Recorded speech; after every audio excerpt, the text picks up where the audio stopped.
Começando a nossa semana aqui no Bandeirantes Acontece, a gente precisa falar de economia. Tem um assunto que fica sempre na memória das pessoas, né? Às vezes a gente explica, depois reexplica para que funciona o Fórum Econômico Mundial. Fala, mas acontece toda hora, né? Por que esse troço toda hora tem, vocês repetem a respeito desse assunto, a participação brasileira, as decisões da economia mundial? A gente vai falar porque hoje está começando de novo mais uma edição do Fórum Econômico Mundial lá em Davos, na Suíça. Para falar sobre esse assunto, nós estamos com a Carla Beni, que é economista da Fundação Getúlio Vargas. Oi, Carla, como vai? Boa tarde. Boa tarde, Ronald. Boa tarde a todos. É sempre um prazer estar aqui com Que vocês. legal, prazer é nosso. Eu li algumas coisas a respeito do fórum e teve uma dessas análises do que vai acontecer lá na Suíça, chamando de previsões sombrias para o ano de 2024. O governo brasileiro não foi nem o presidente Lula, nem o ministro Fernando Haddad, foi o ministro do Supremo, presidente do Supremo Tribunal Federal, a ministra Marina Silva. Mas eu queria saber, a grosso modo, para começar da parte que mais me amedrontou, quando eles falam de previsões sombrias, já começa com esse negativismo todo da voz e tem motivo para isso? Esse conceito, né, de previsões sombrias é porque nós temos muitas guerras ao longo do mundo. Então, se você parar para pensar, a gente precisa discutir a estrutura do problema da faixa de Gaza. Nós temos a questão da Rússia com a Ucrânia, que se estende, e agora nós temos também um problema do Mar Vermelho. Então, nós começamos o ano com uma guerra que se estende da Ucrânia, no entanto que há uma preocupação toda de como se pensar em recursos ainda dentro dessa guerra. A estrutura da faixa de Gaza, que continua e se acirra lá dentro, e essa movimentação toda está agora. Essa semana nós tivemos um problema sério no Mar Vermelho, com grupos terroristas bombardeando eh transportes de carga lá dentro. Então isso daí dando problema para os containers, para a movimentação de carga internacional. Então, esse conceito de sombrio é justamente para a movimentação de commodities, para a movimentação de mercadorias ao longo do mundo todo, e como pensar isso. Esse é um dos pontos, né, é só o primeiro. Temos outras questões aí também para abordar em Davos. Para quem não viu a imagem, a gente vai colocar daqui a pouquinho aqui a imagem de um navio americano bombardeado, um navio cargueiro, repleto de containers, bombardeado lá pelas forças do Iêmen, e o navio segue navegando, pegando fogo e tudo. Eu imagino no início de um fórum da importância desse, a imagem do dia, viu, Carla, é de um navio É. cargueiro no momento em que as commodities vivem um momento positivo, em que o Brasil pode desfrutar disso por ser um celeiro e tudo mais, mas isso deve de alguma forma impactar com um nível de preocupação bastante elevado, né? Sim, nós temos esse é o primeiro ponto central. Outra questão que também vai ser abordada é a questão da inteligência artificial, né. No entanto que esse é o grande tema de Davos, ou seja, num mundo fragmentado, como que a inteligência artificial vai ser aplicada, como que ela vai aumentar as desigualdades, porque ela será aplicada de forma desigual e isso vai provocar, inclusive, desemprego de forma desigual no mundo, né. E outra coisa decorrente da inteligência artificial, que é a desinformação e como que isso pode impactar no processo democrático. Então, esse é o outro ponto que, na verdade, é um dos temas centrais de Davos hoje, como que você vai pensar essa questão da inteligência artificial, que tem lados positivos muito interessantes, mas que precisa ser pensada como estrutura de regulamentação de Estado, para que a gente não crie, a própria desinformação, e nós teremos em 2024, basicamente, o mundo tendo eleições, né. Então isso tudo é um grande motivo para uma certa instabilidade internacional. Então esse é o segundo ponto também, Ronald. Você entende, Carla, que entre as questões ligadas à inteligência artificial e a gente está tratando de uma coisa de agora para frente de uma maneira brutalmente importante, está sendo tratado dessa forma. Só que, paralelamente a isso, a gente tem as questões climáticas cada vez mais fervilhando com os eventos da forma mais ampla possível acontecendo no mundo inteiro e chamando a atenção. Entre questões climáticas e o advento da inteligência artificial, qual aquele que mais tem trazido algum tipo de preocupação ou estão num nível paralelo de preocupação? Olha, as questões climáticas, elas são históricas, né, só que os países não prestaram a devida atenção. Eles deixaram o processo passar.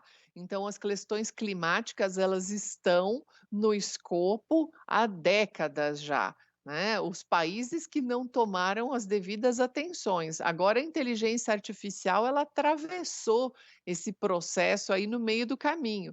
Então não que, a gente consiga escalonar, né, o que uma é mais importante do que a outra. O grande problema na economia e no mundo é que quando a gente não resolve algumas questões, as outras vão atropelando.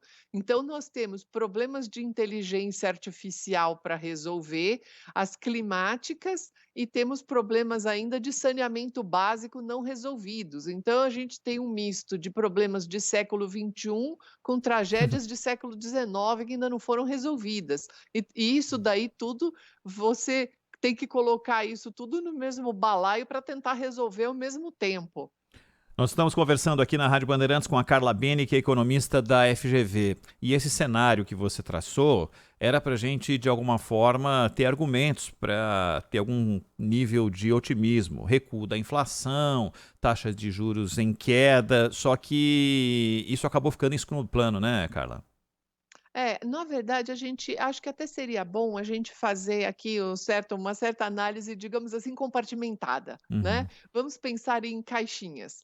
Então nós temos algumas, caixinhas positivas, digamos assim. Então você tem uma recuperação do mundo, você tem uma melhora das taxas de juros, você tem um processo inflacionário que realmente recuou, uma normalização das cadeias produtivas. No entanto, que o mundo inteiro tem resultados melhores, você espera, inclusive, que para 2024 você tenha uma inflação mais estável ainda do que já foi em 2023, né? Aí você coloca as caixinhas negativas no meio do caminho. Bom, vamos ver como é que vai ficar a situação do Mar Vermelho, do bombardeio com os navios cargueiros, como é que você vai ficar com esse processo, se a gente vai ter que ampliar a rota, se isso vai encarecer as questões. Então, a gente precisa fazer esses fragmentos aí de análise e o grande ideal seria que os países realmente pensassem novas formas, mais modernas, inclusive, de repensar a economia como um todo, porque outro ponto que vai ser abordado vão ser os endividamentos dos países, né. Tem um dado muito importante, nós temos os países em desenvolvimento, onde nós temos mais ou menos 3 bilhões de pessoas, né, nesses países, onde esses países gastam mais com juros do que com saúde, educação e infraestrutura. Então, essa forma de pensar a economia, de direcionar orçamento, de pensar a contabilidade nacional, ela também precisa começar a ser colocada em xeque. Essa ideia de que como que a gente vai pensar o desenvolvimento, a distribuição de recursos, Ronald, isso também a gente precisa reavaliar isso, porque nós não estamos conseguindo fazer um desenvolvimento inclusivo no mundo. Esse é um grande ponto para ser discutido em Davos também. Você citou, Carla, a questão das eleições no mundo nesse ano de 2024, mas aquela que aquilo que chama mais atenção é tudo que vai acontecer nos Estados Unidos e de que maneira isso vai impactar todos os setores. Como é que você está observando a corrida pela Casa Branca e todos os reveses que são imagináveis no aspecto econômico derivados disso aí? Realmente isso que você falou é uma coisa muito importante, porque, o mundo inteiro olha para o que vai acontecer com os Estados Unidos, principalmente por causa da moeda, né, por causa do dólar, da oscilação em relação ao dólar, como é que vai ser feita essa movimentação nos Estados Unidos. E há também, se você reparar, Ronald, uma certa escassez de lideranças no mundo, né. Então, você tem uma certa falta de líderes, e isso também acaba, propiciando o surgimento de última hora de novas lideranças, até que você não consegue conceber até então. Então, há uma possibilidade desse surgimento de algumas lideranças que não existem até esse momento. Então, ou a retomada, né, de Trump, então essa daí é uma outra possibilidade. Então, você repare que você, na escassez, você acaba voltando para os ciclos anteriores, então você tem esse momento aí, né, de uma retomada de uma extrema direita, com um certo ressentimento da população. Então, esse movimento também, que ele não é só econômico, ele também passa muito pelas questões sociológicas, inclusive, né, desse comportamento da população. Isso daí é algo que a gente vai ter que observar ao longo do ano e ver como que a própria população vai se comportar com relação a essa corrida para os Estados Unidos e o que pode sair disso. A gente ainda não tem a mínima ideia aí do que pode ocorrer ao longo do ano. Ô Carla, como é que você observou, passadas algumas semanas da ida do presidente Lula aos eventos na Europa e fora da Europa, mas que lidaram com um tema em comum, que é a relação do Mercosul com a União Europeia?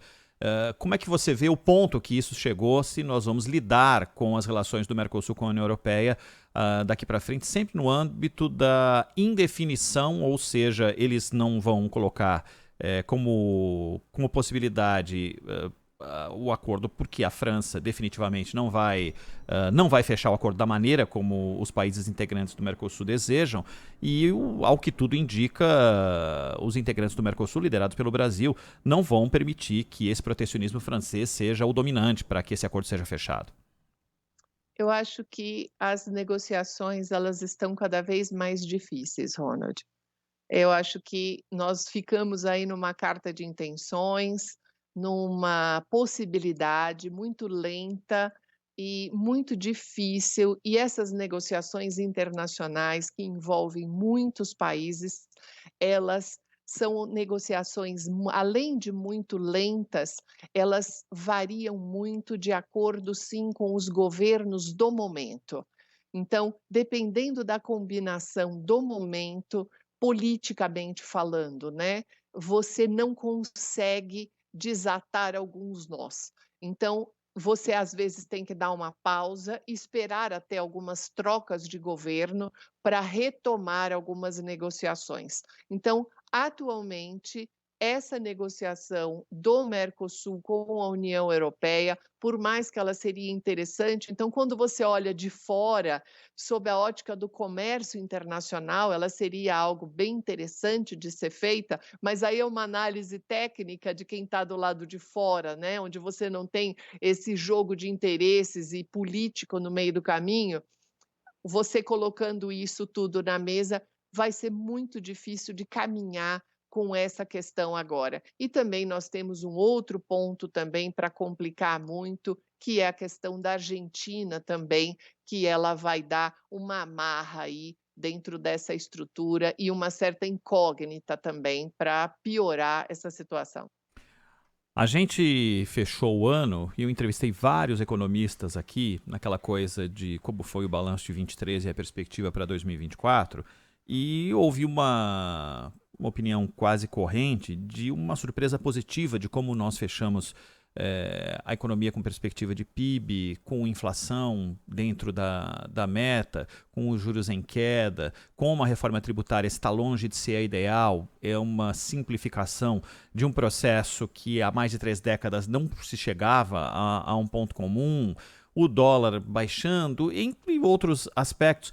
A pergunta que eu quero fazer para você, diante de tudo isso que a gente falou aqui, como que nós estamos preparados para essas intempéries às quais estamos sujeitos, seja climática, seja de guerra, seja de eleições nos Estados Unidos? De que forma tudo isso pode impactar a economia brasileira?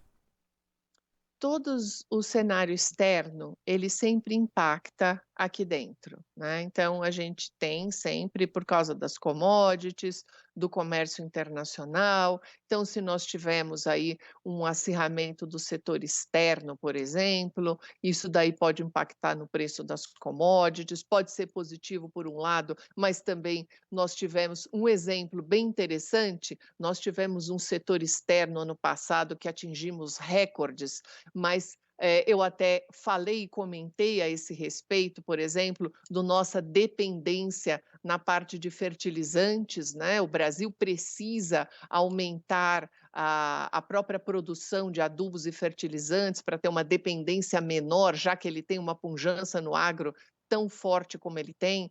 Então, tem alguns setores que a gente precisa realmente retomar isso internamente para poder ter uma independência maior, mas hoje, se você pegar os nossos dados macroeconômicos, nós estamos com um estofo maior, eu diria. A gente está com uma estrutura maior, nós estamos com uma estrutura, inclusive, mesmo quando você pega uma projeção onde você pensa num PAC, por exemplo. O PAC 3, quanto mais ele conseguir sair do papel, Ronald, melhor vai ser o resultado para 2024 e 2025. Quanto menos ele sair do papel, pior vai ser o nosso resultado.